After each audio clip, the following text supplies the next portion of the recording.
ഇത്രത്തോളമെന്നെ കൊണ്ടുവന്നിടുവാൻ ഞാനും എൻ കുടുംബവും. യേശുക്രിസ്തുവിൻ്റെ നിസ്തുല്യമേറിയ നാമം ഈ പ്രഭാതത്തിൽ വാഴ്ത്തപ്പെടുമാറാകട്ടെ. വളരെ അനുഗ്രഹീതവും വിലയേറിയതുമായ ഈ പ്രഭാതത്തിൽ വീണ്ടും നമുക്കൊരുമിച്ച് പ്രഭാത ചിന്ത പങ്കിടുവാൻ കർത്താവ് സഹായിച്ചതിനെ ഓർത്ത് ദൈവത്തെ സ്തുതിക്കുന്നു. പ്രഭാത ചിന്തയിലേക്ക് ഏവരെയും യേശുക്രിസ്തുവിൻ്റെ നാമത്തിൽ ഞാൻ ഹാർദവുമായി സ്വാഗതം ചെയ്യുക.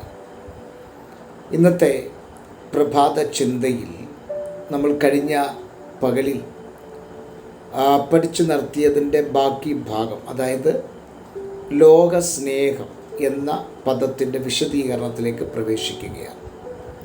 അപ്പോൾ കഴിഞ്ഞ പ്രഭാതത്തിൽ ഞാൻ പറഞ്ഞു നിർത്തിയത് ലോകസ്നേഹം അതിൻ്റെ ഒരു പാർട്ട് എന്താണ്, റോമാലേഖനത്തെ ആസ്പദമാക്കി ഞാൻ പറഞ്ഞിരുന്നു. മനുഷ്യൻ, അതായത് ക്ഷയമുള്ള മനുഷ്യൻ, അക്ഷയനായ ദൈവത്തിൻ്റെ തേജസ്സിനെ അവൻ നാൽക്കാലികളോടും മൃഗജാതികളോടും ഒക്കെ ഉള്ള രൂപസാദൃശ്യമാക്കി കളഞ്ഞു. നമുക്കറിയാം, സീനായുടെ ആ കൊടുമുടിയിൽ വെച്ച് ദൈവം ആദ്യമായി കൽപ്പന എഴുതി മോശയുടെ കയ്യിൽ കൊടുക്കുമ്പോൾ അതിൻ്റെ ആദ്യത്തെ ഭാഗം എന്ന് പറയുന്നത്, ഞാനല്ലാതെ അന്യ ദൈവങ്ങൾ നിനക്ക് ഉണ്ടാകരുത് എന്നാണ്.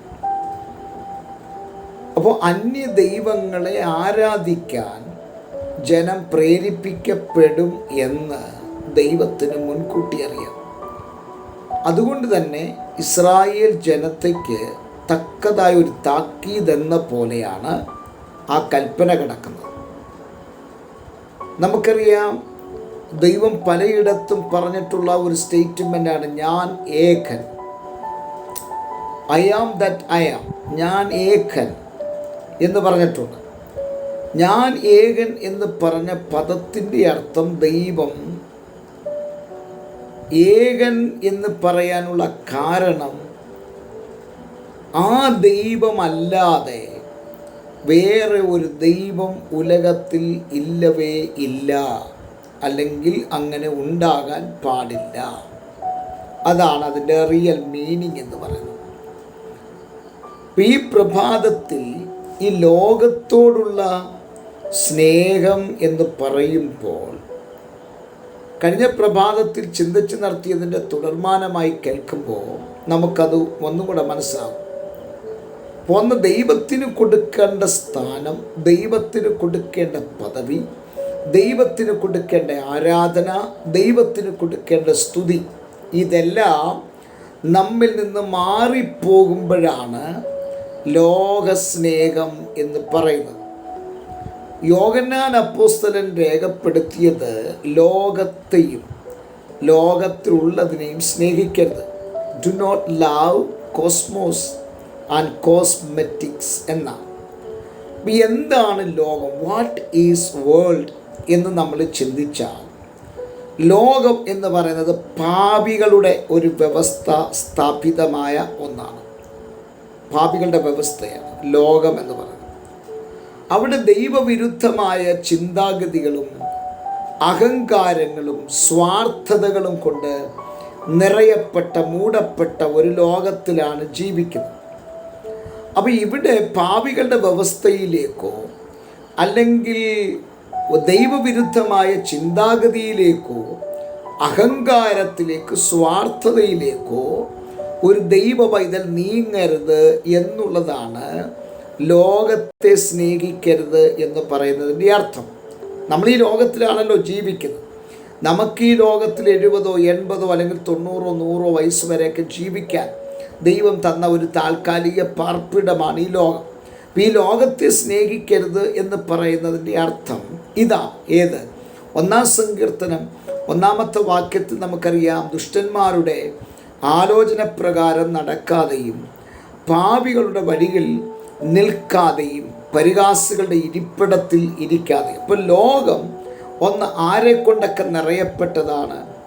ദുഷ്ടന്മാരെ കൊണ്ട് നിറയപ്പെട്ടതാണ്, പാപികളെ കൊണ്ട് നിറയപ്പെട്ടതാണ്, പരിഹാസികളെ കൊണ്ട് നിറയപ്പെട്ടതാണ്. അങ്ങനെയുള്ള ലോകത്തെയാണ് നാം സ്നേഹിക്കരുത് എന്ന് പറയുന്നത്. അപ്പോൾ ഈ ലോക സ്നേഹം, അതും കൂടെ ഒന്ന് പറയാം. ഈ ലോക സ്നേഹം എന്ന് പറഞ്ഞാൽ ദൈവത്തെക്കാളുപരി പണത്തെയും സുഖത്തെയും പേരിനെയും പ്രശസ്തിയൊക്കെ നമ്മൾ ആഗ്രഹിക്കുമ്പോഴാണ് ഈ ലോക സ്നേഹം എന്ന് പറയുന്നത് നമ്മുടെ അകത്തേക്ക് കടന്നു വരുന്നത്. അപ്പോൾ ഈ പ്രഭാതത്തിൽ നാം മനസ്സിലാക്കേണ്ട ഒന്ന്, ലോകത്തോടുള്ള സ്നേഹമെന്ന് പറയുന്നത് നമ്മെ ആരിൽ നിന്ന് അകറ്റുകയാണ്? ദൈവത്തിൽ നിന്ന് അകറ്റുകയാണ്.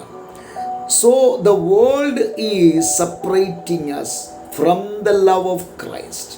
അതുകൊണ്ട് പൗലോസ് ലീഗ പറയുന്നത് ഇങ്ങനെയാണ്: nothing can separate me from the love of Christ. ക്രിസ്തുവിൻ്റെ സ്നേഹത്തിൽ നിന്ന് എന്നെ ഒന്നിനും വേർപിരിപ്പാൻ സാധ്യമല്ല. എന്താ കാരണം? നഗ്നതയ്ക്കോ പട്ടിണിക്കോ ആപത്തിനോ വാളിനോ ഉയരത്തിനോ ആഴത്തിനോ ഒന്നിനും ദൈവസ്നേഹത്തിൽ നിന്ന് എന്നെ വേർപിരിപ്പാൻ സാധ്യമല്ല.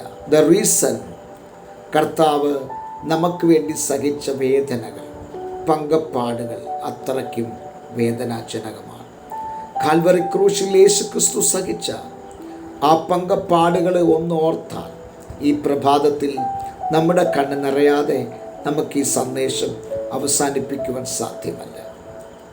നമുക്ക് വേണ്ടി അവസാനത്തുള്ളി രക്തം വരെ ഊറ്റി തന്നിട്ട് ആ കാൽവറി ക്രൂശിൽ നമുക്ക് വേണ്ടി പരമയാഗമായി തീർന്ന ക്രിസ്തു ചെയ്ത ത്യാഗങ്ങളെ മറന്നിട്ട് ലോകത്തിൻ്റെ സ്നേഹത്തിലേക്കും ലോകത്തിൻ്റെ പറ്റുവരുമാനത്തിലേക്കും ഞാനും നിങ്ങളും ഇറങ്ങപ്പെട്ടാൽ അത് ദൈവത്തോടുള്ള വലിയ ശത്രുതയാണ് എന്ന് വേദപുസ്തകം നമ്മെ പഠിപ്പിക്കുന്നു. ഈ പ്രഭാതത്തിൽ നമ്മുടെ കണ്ണുകളെ അടയ്ക്കാം, പ്രാർത്ഥിക്കാം. ഇതിൻ്റെ ബാക്കി ഭാഗം തുടർന്ന് ഉള്ളത് ചില ദിവസങ്ങൾ കൊണ്ട് നമുക്ക് കേൾക്കാം.